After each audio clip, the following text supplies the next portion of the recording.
Welcome, everyone. It is so good to have you here with us today on this session on the Institute for Economics and Peace. I am Shuna Alexander Benjamin, a organizational and international development consultant who works at the intersection of social sustainability, social work, business, law, and safeguarding. It is truly a privilege to be here with you today during this session. For the purpose of this session, we will be doing a 30,000 view of the work of the Institute for Economics and Research. We will look at what is the Institute for Economics and Peace, the Global Peace Index or GPI,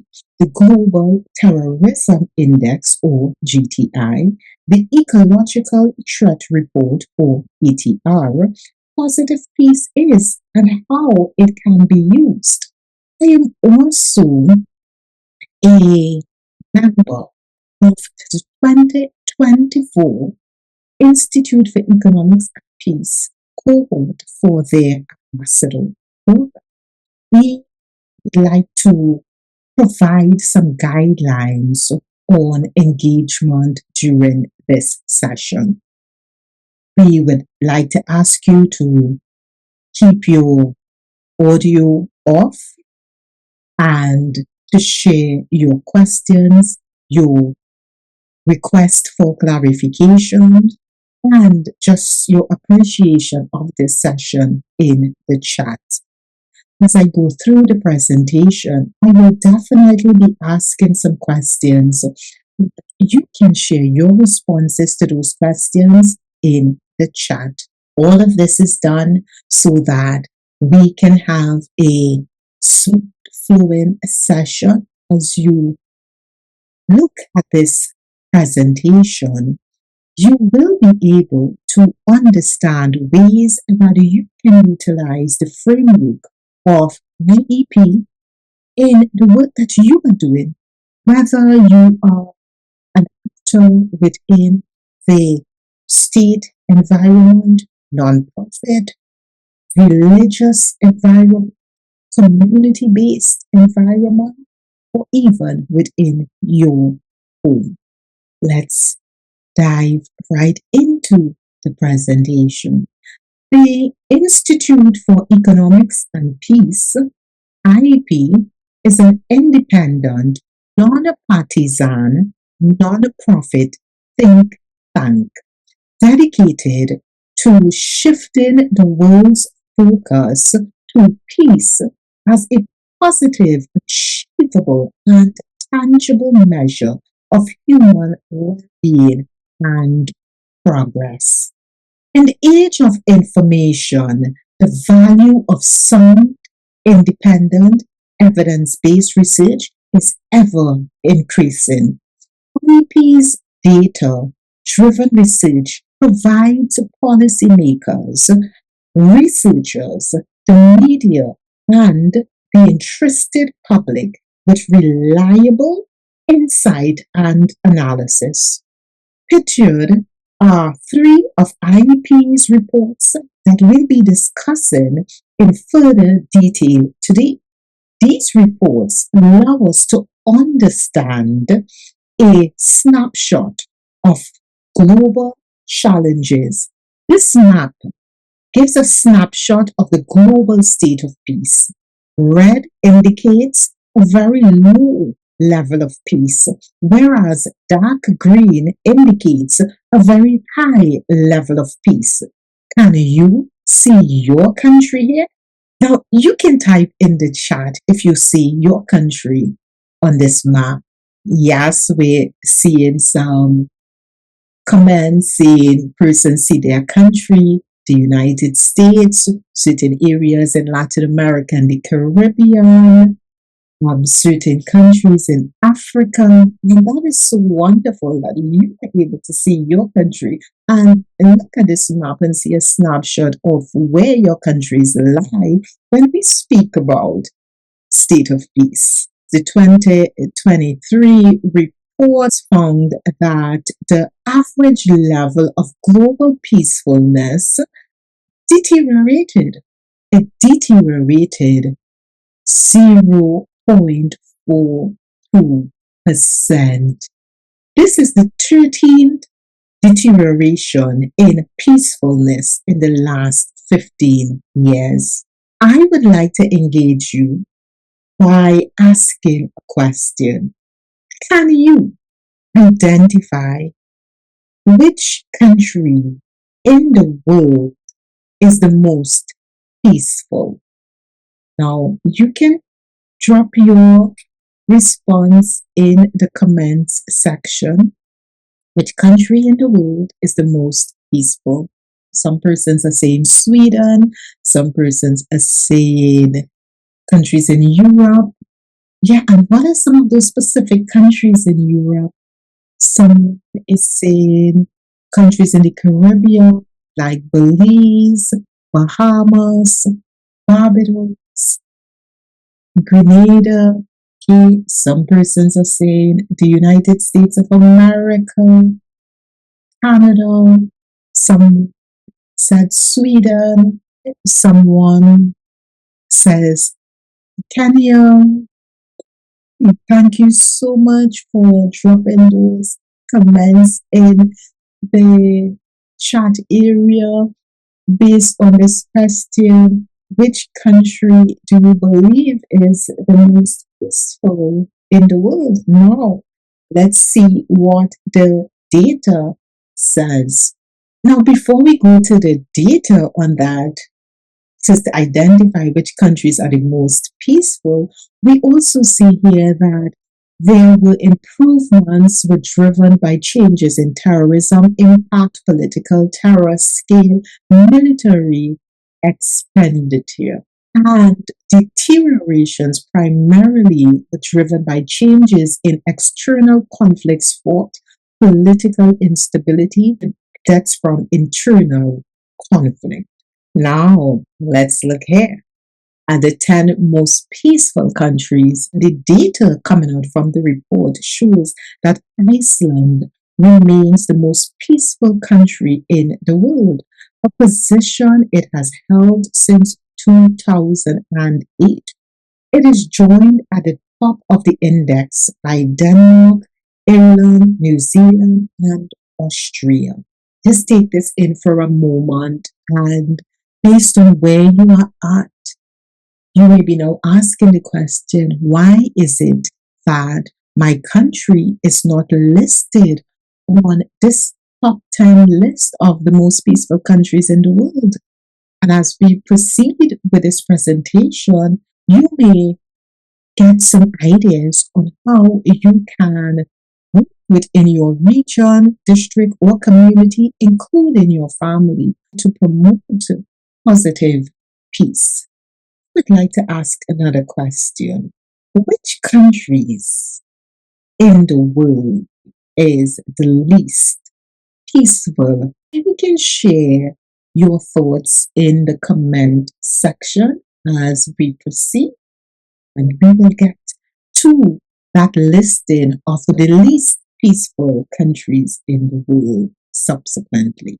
The GPI covers 163 countries, comprising 99.7% of the world's population, using 23 qualitative and quantitative indicators from highly respected sources, and measures the state of peace across three domains: the level of societal safety and security, the extent of ongoing domestic and international conflict, and the degree of militarization.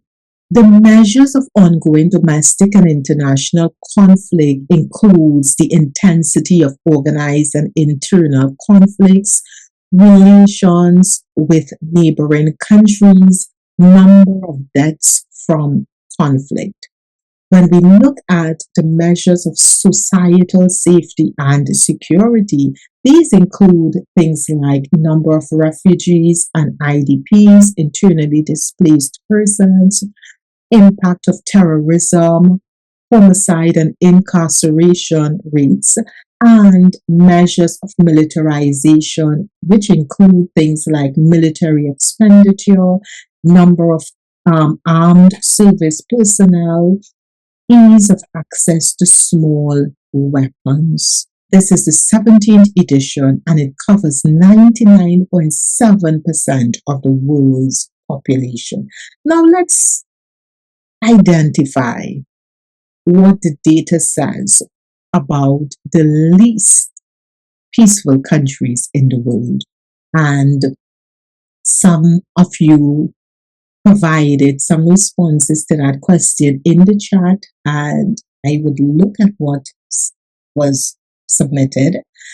And we have countries here listed as Nigeria, we have Trinidad and Tobago, Jamaica.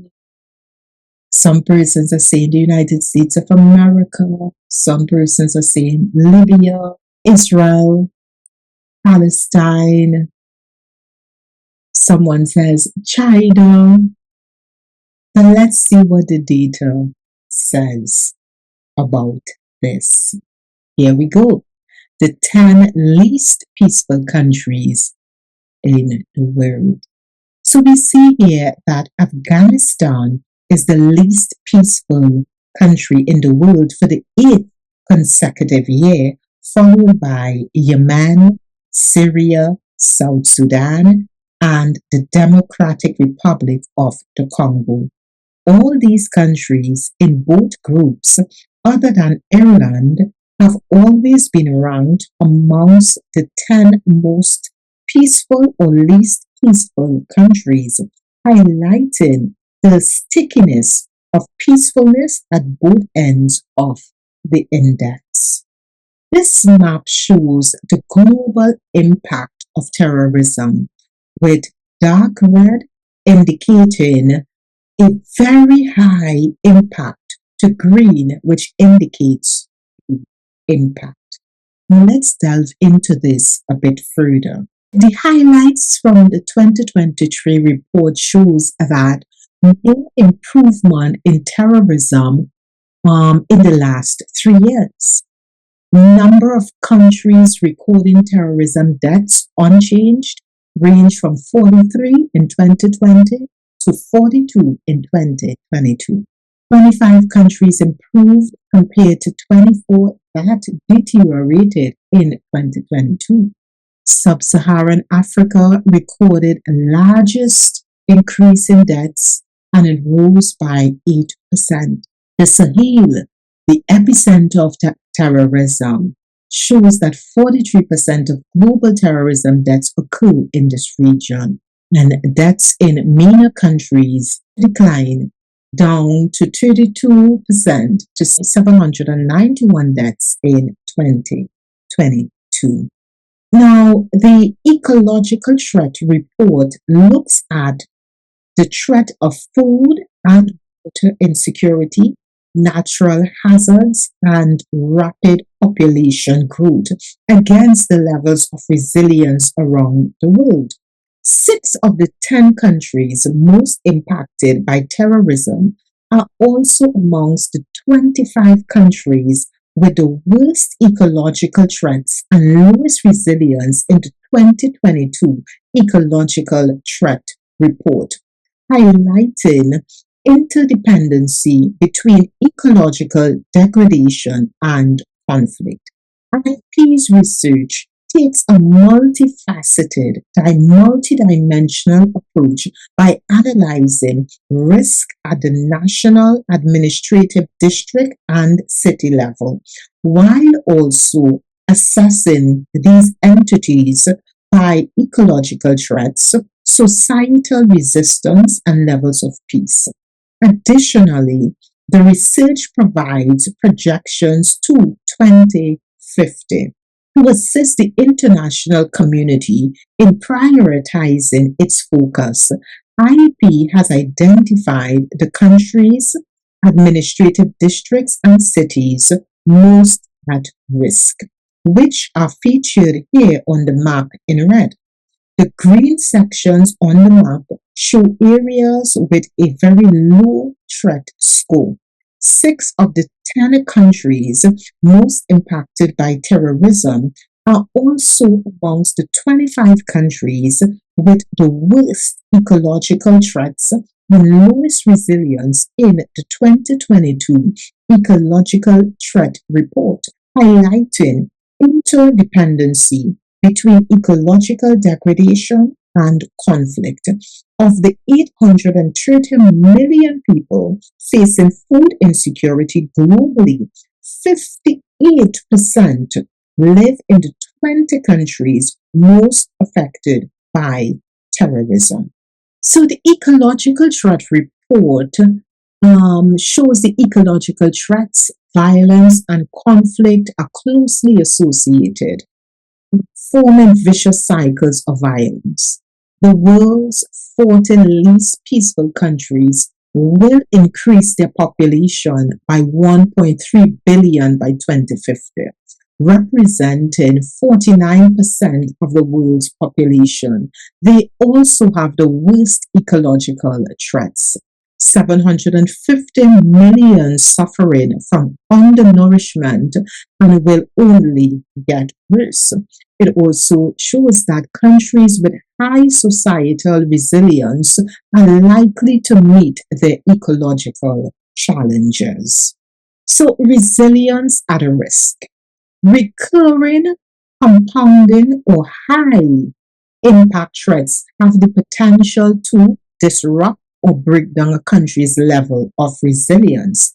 In understanding the connection between our 3 main reports, we can see that challenges will only continue to compound globally.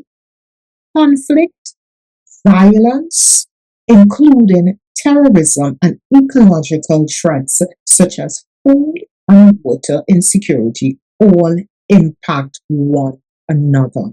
So we understand that low resilience increases conflict and further degrades ecology. We also see that societal resilience determines coping capability, and ecological shock manifest in countries with lower levels of peace, thus impacting the overall ecological health of countries. When we think about positive peace, what does that mean and what does it look like?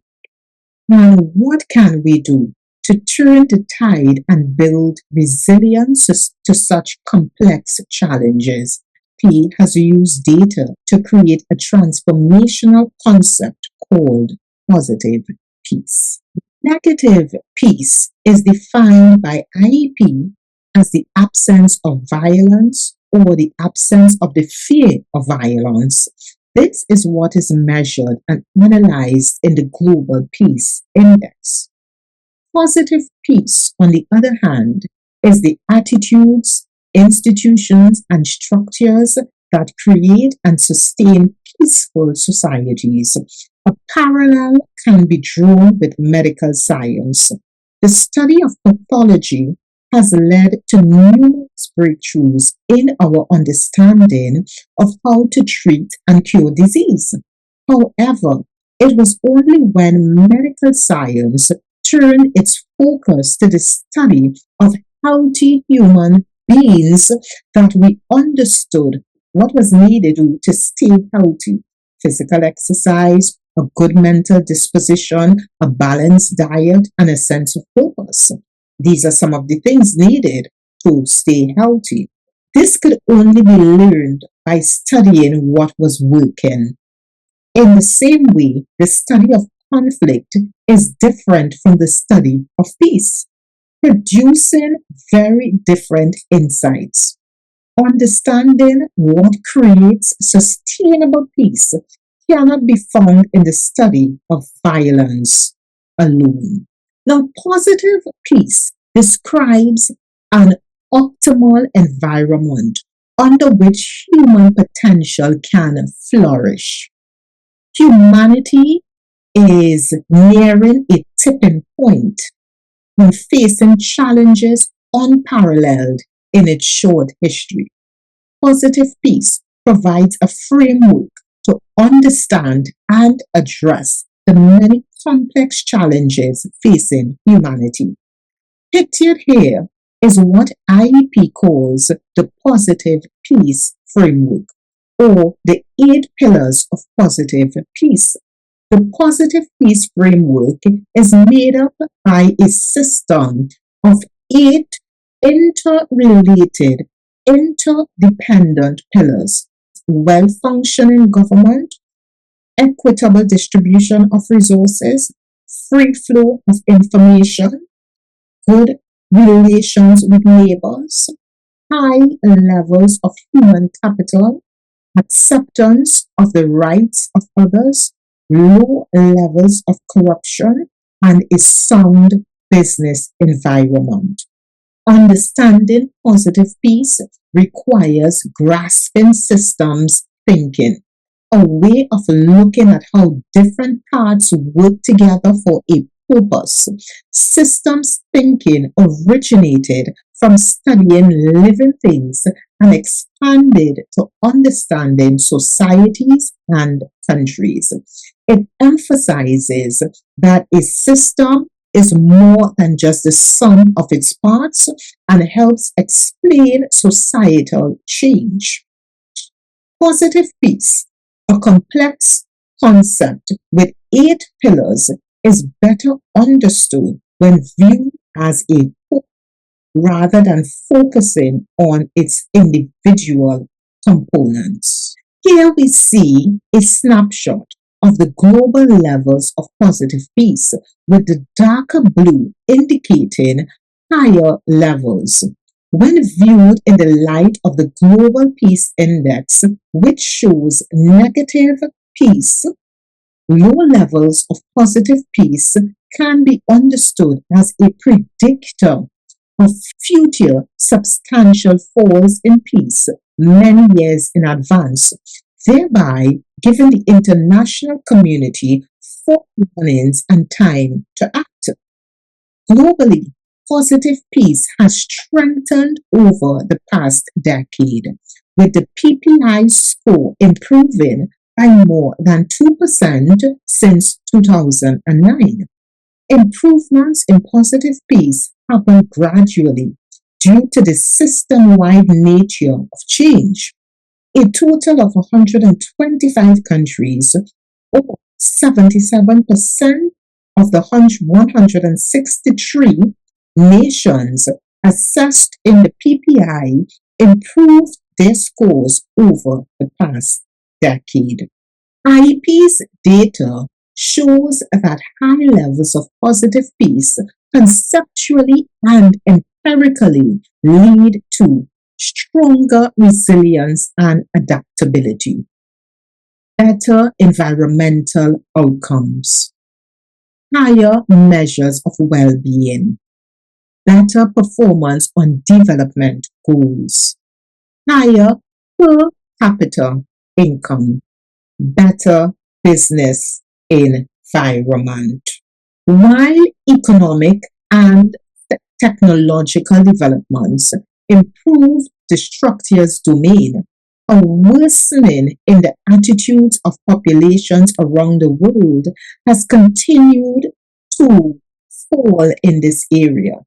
There have been deteriorations in the level of trust in governments, grievances between groups, measures of corruption, press freedoms, conflict between elites, and misinformation. This graph shows the average percentage changes in the PPI indicators across the period from 2009 to 2020. The individuals using the internet indicator recorded the largest improvement, while the quality of information and the factionalized elites indicators recorded the largest deteriorations. Using and creating positive peace. The data-backed positive peace framework can be used as a practical tool to increase levels of positive peace in any context. There are a number of global activities that IEP undertakes to build people's knowledge on positive peace and to increase its impact. IEP's goal is to train 1 million people on positive peace.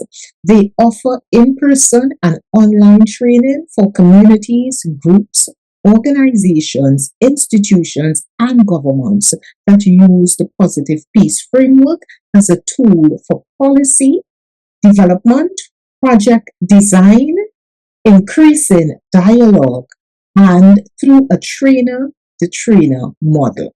Most trainings are done through partnerships with organizations in many countries around the world. So far, there have been 4,500 ambassadors trained in over 100 countries. The first step to becoming an ambassador is to complete the free online Positive Peace Academy program. How can we work with IEP? We can look at project design for those seeking to design a social impact project or to accelerate progress of an existing project. Participants will gain a deep understanding of the framework, assess current context, and build or improve projects while simultaneously improving project design skills. When we look at policy design, for executives, local government actors, or national level policymakers, they can use the framework to increase cooperation and the implementation of systems thinking. When we look at dialogue, for any group that wants to increase dialogue, stakeholder engagement, create a common language around strengths and weaknesses within the context, and design a shared approach for the future. And we look at train the trainers. These are for leaders in any industry focused on understanding the framework and improving the ability to train others. Now, let's look at a case study on project development. This was a project that was implemented in the Philippines looking at Peace 911. The objective was to improve critical local issues in the district of Paracotibo, Bayview City. My apologies if I pronounced the of that district incorrectly. And it addressed the City Advisory Committee on Peace and Development. So their processes were inclusive consultations. They held in 14 areas to understand the needs of the people in the community, but also the needs of local government and the needs of other stakeholders.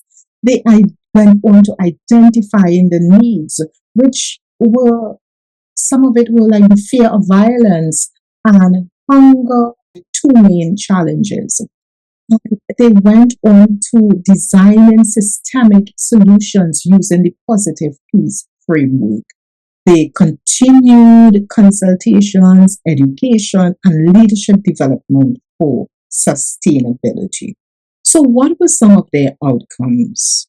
Well-functioning governance, a monthly caravan that was composed of city agencies responsible for health, agriculture, legal services, social services, education, cooperatives, civil registry, land transportation, etc.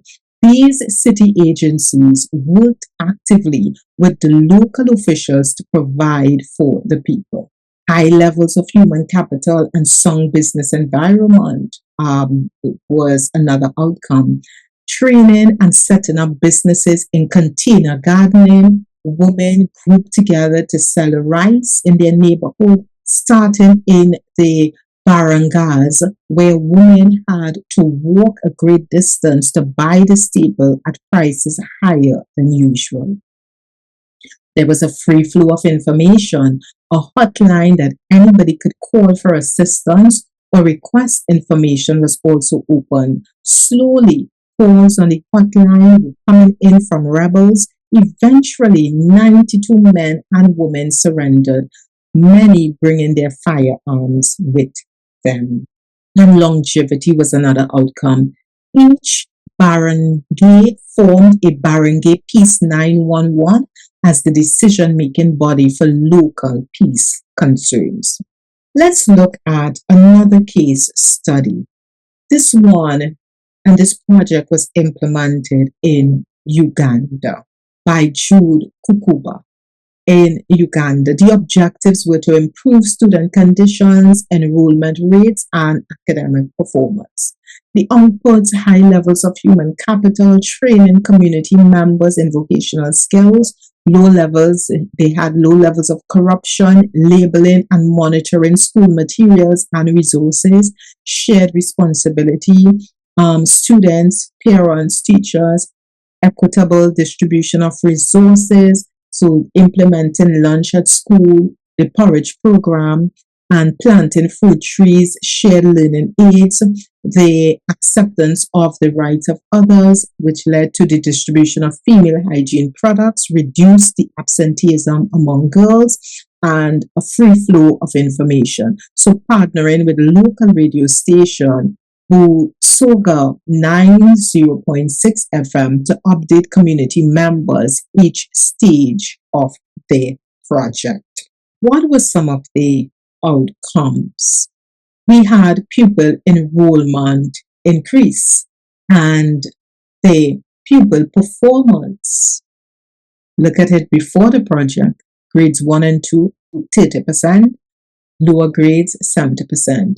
And after the project was implemented, you had grades 1 and 2, their performance increased by 62%, and the lower grades dropped by 38%.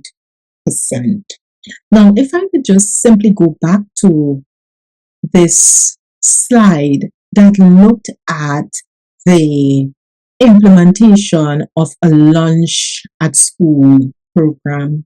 Now, with the equitable distribution of resources, one of the things that occurred in this district at the time was that because students did not have means to attend school when they were going to school, they would pick fruits or vegetables from neighboring persons living in the community, and that would lead to various tensions and conflicts.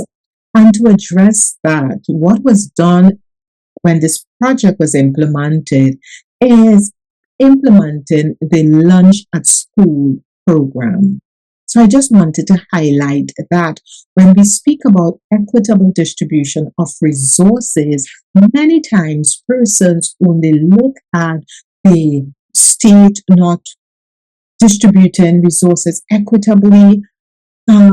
They look at corporate companies not distributing resources equitably. We sometimes overlook how the unequitable distribution of resources can impact persons' ability to learn and to perform well. Connects to when families do not have the resources needed to live and flourish and have a fulfilled life, that then it creates a domino effect that impacts every area of their life and functioning. When persons do not have the resources to provide lunch for children, then it facilitates an environment where students, as many of these students were doing, picking the fruits and vegetables from other persons' farms and so forth to get something to eat to get to school. When persons do not have the resources to provide, whether it's paying their rent, paying their utilities, to get to work, it impacts their performance at work, which can lead to an increase in absenteeism and it can also lead to low productivity at work. It can also contribute to conflicts within the working environment. So, how can you get involved? The IEP Ambassador Program, which I honored to be a member of the October 2024 cohort, provides the opportunity for you to join a global network of dedicated peace builders. You can gain concrete knowledge, skills, and resources that will allow you to communicate and activate IEP's innovative peace research. So far, there's been 15 cohorts trained, 4.6 thousand IEP ambassadors globally, 106 countries reached, and an average of 139 people impacted by a single ambassador's actions. You can also attend exclusive online and in-person events and contribute to building a more peaceful world. So this ambassador program is for anyone. The IEP Ambassador Program, being a part of it, you can contribute to a more peaceful world and advance your career prospects. The program is designed to provide you with information, resources, and tools to understand and communicate innovative peace research. And definitely like to encourage everyone participating in this session today to join the IEP Ambassador Program. So far, as a member of the October 2024 cohort, my understanding of negative and positive peace have shifted, enhancing my abilities to utilize the IEP's framework or 8 pillars, integrating that now into my work. Being a member of this cohort has greatly enhanced my knowledge, provided me with the resources. I am able to connect with a wide and diverse group of individuals within the network system of IEP, and these individuals come from various backgrounds. I'm able to connect with this diverse group of people to share and to bounce off ideas on what I may be working on, to hear different perspectives. So that is another way that this program provided me that opportunity to benefit in the increase of resources, the strengthening of my capacities, and having the tools to understand and communicate in a much better way. As we come to an end, again, I will encourage you to get involved. And here are some ways you can keep up with IEP's research and programs. All of IEP's research reports are available to download for free on their website, Vision of Humanity. So we have the IEP Ambassador Program, the Positive Peace Trainings, the strategic partnerships, and these strategic partnerships are with government agencies, non-profits, community-based organizations, with universities, with United Nations agencies, and there is also the IEP Peace Academy. You can find and follow IEP on Facebook, Global Peace Index, Instagram at Global Peace Index, and the website is visionofhumanity.org. And you can also feel free to connect with me across all social media platforms using my name, Shirna Alexander Benjamin. However, on Instagram, it's at Intentionally Progressive. Thank you for joining me today on this, as I call it, the 30,000 overview or snapshot of the work of the Institute for Economics and Peace. As I look in the chat area of this platform I see where so many people uh, have been submitting comments, and I'm seeing the applause, and persons are saying thank you. They are thanking me so much for this presentation because it has brought some enlightenment to them. Some persons are saying they're going to apply for the next cohort of the IEP Ambassador Program, and some persons would like further information on how they can use the IEP framework in the work that they are doing at state agencies. So to the person who is an official in that state agency of social welfare and development, you have asked about ways that you can utilize the IEP's framework to enhance the work of your agency.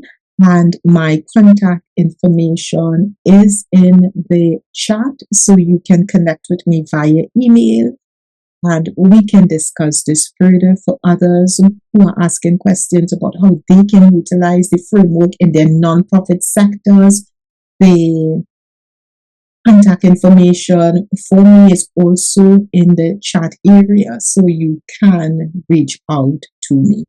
Thank you very much, and I look forward to working with each one of you to guide you on ways you can apply for the IEP Ambassadors Program.